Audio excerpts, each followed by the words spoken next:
Wow, that was rough.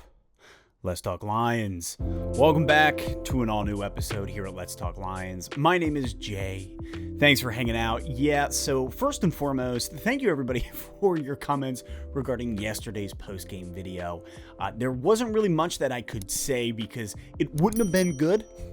So that was the best that I could produce, so I appreciate you all because it felt like we all enjoyed a beer together in a way. Now, that game, I'm going to do my best here to be as real as we can.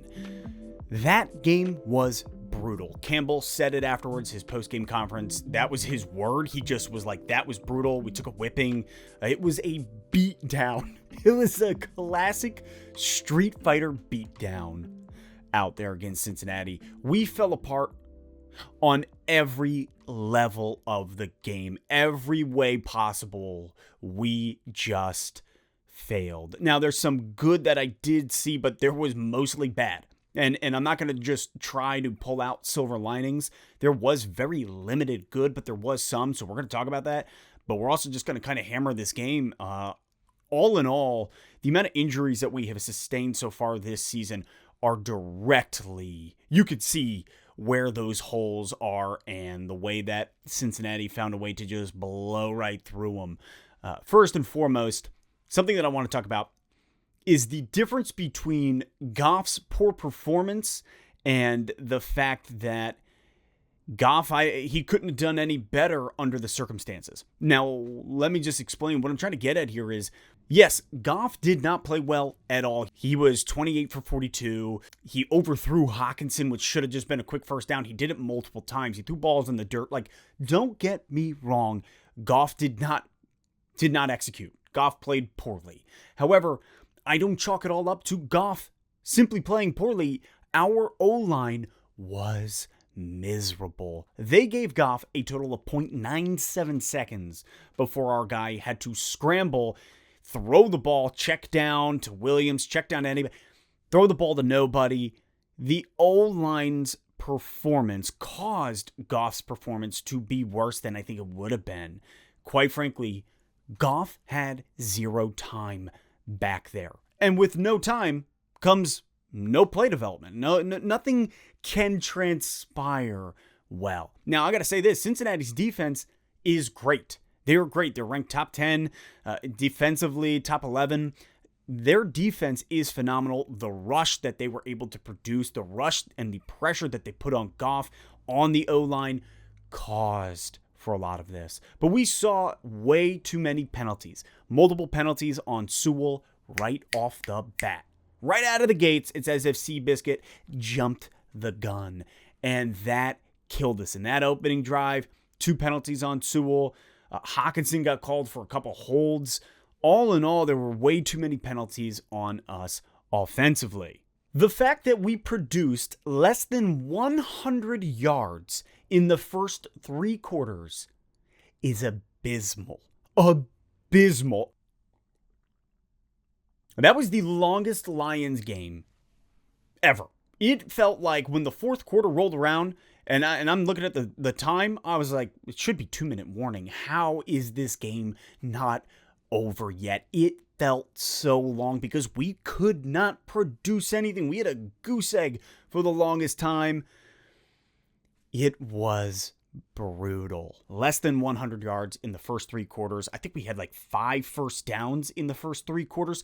Man, we didn't enter the red zone until after 50 minutes of play clock had transpired. The one thing that I saw was the fact that defensively our first half looked pretty good. And the fact that I had to say pretty good, it says it all. We were pretty good in the first half. We were able to shut down Cincinnati multiple times, hold them to a level that offensively we could not help, we could not meet, we were not helping our defense. And I think really what put the nail in the coffin very early was that strip pick off of Amon-Ra St. Brown after Oruwariye had just picked the ball off from Burrow. We get the momentum rolling, and then immediately we turn the ball back over. That was immediately, you watched the deflation of our offense, of our defense. Everybody just pitter-patter out. That's too early in a ball game to give up. It looked like everybody just sort of was like, all right, well, this is how it's going to be. Look, man, I don't want to spend too much time sitting here talking about this because it's not going to do us any good. However, just a few thoughts. As I said, Goff is not playing well, but I don't think it's a direct reflection on him. I think a lot of this has to do with our O-line not allowing any time to transpire, allowing the plays to develop, and him getting hit too early. We're down Ragnow. We were down Decker. Sewell on the left tackle position is a rookie, jumping the gun multiple times, not offering enough protection. All in all, I don't blame Goff for the loss. Man, it's not one person's fault. Offensively as a whole, we couldn't get going. Defensively, we pitter-pattered out. All in all, this game was terrible, and there are a lot of moving parts that just stopped working. However, I am not excusing Goff's performance because it was bad. Right now, going into LA, it feels like the end of Braveheart. If you haven't watched, spoiler alert, click away. But it feels like the end of Braveheart. And Matt Stafford is going to be the torturer at the end who whispers into William Wallace's ear that all you have to do is say mercy. Say it. Cry out. Mercy.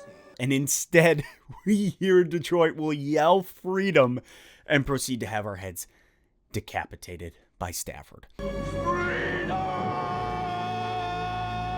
Originally, going into this year, I thought this would be a game that we could win, that we would win, and the performance and the injuries, everything that is transpiring, it ain't gonna happen.